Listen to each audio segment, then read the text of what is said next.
Hey guys, welcome back. It's Anubhav, the physics tutor, and today we're thinking about energy.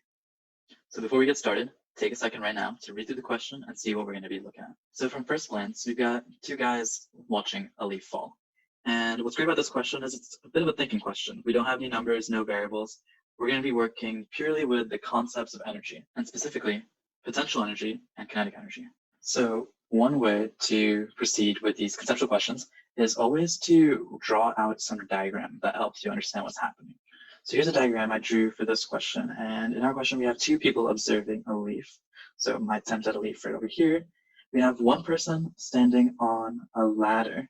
So let's say that person A is our person on the ladder, and our other person on the ground is person B. So part A of our question asks us to compare the kinetic energy of our leaf from the perspective of person A on the ladder and person B on the ground. And as a quick recap, what is the equation for kinetic energy? The equation is 1/2 mv squared. Kinetic energy is the energy associated with motion. It's the energy of the leaf actually falling, of a ball rolling down a hill, of a car moving forward. And because it's energy associated with motion, it's the equation is proportional to velocity squared. One quick question I want you to ask yourself is kinetic energy a scalar or a vector?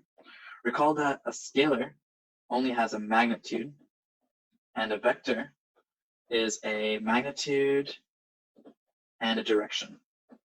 Magnitude plus direction.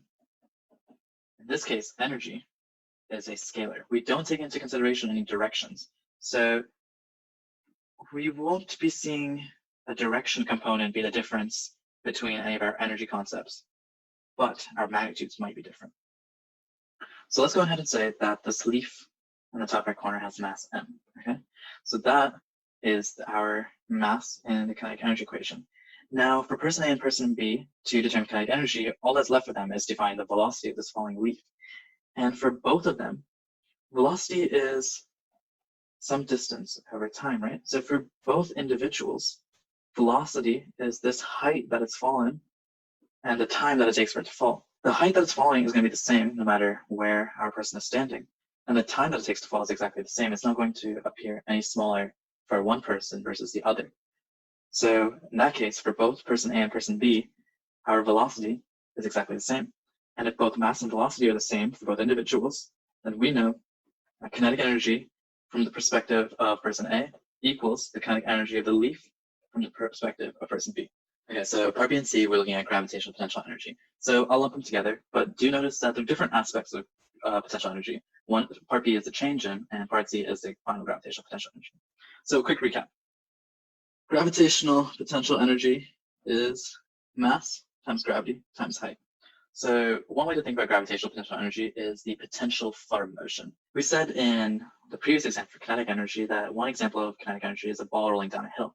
Well, why is a ball rolling down the hill? It's because it started at the top of the hill. It started with some gravitational potential energy at height h, and that energy converted into motion, kinetic energy, causing it to roll down.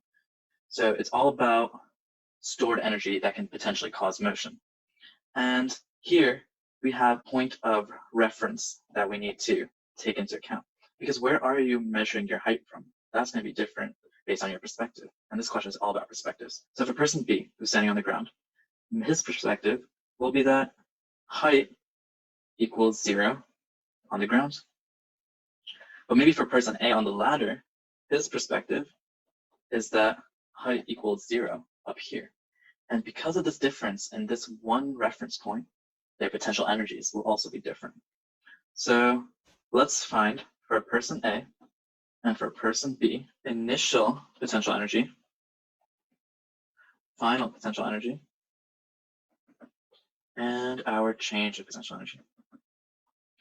So person A, initial potential energy, we have the leaf already at height equals 0. If height equals 0, potential energy also equal to 0. As the leaf starts falling down, it falls down a distance of h, but our person is already at level h equals 0.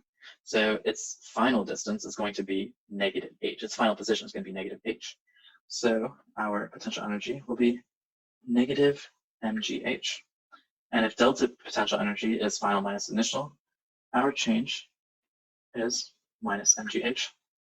Same thing for person B. Initial potential energy, This time, our leaf is h meters above h equals 0. So we're looking at mgh. Finally, the leaf's going to fall all the way down to person B on the ground. So the h position of the leaf is going to be 0. So we're looking at 0 potential energy final for the leaf from person B. And again, if we do final minus initial, we're looking at negative mgh. So in this case, the change in potential energies are the same.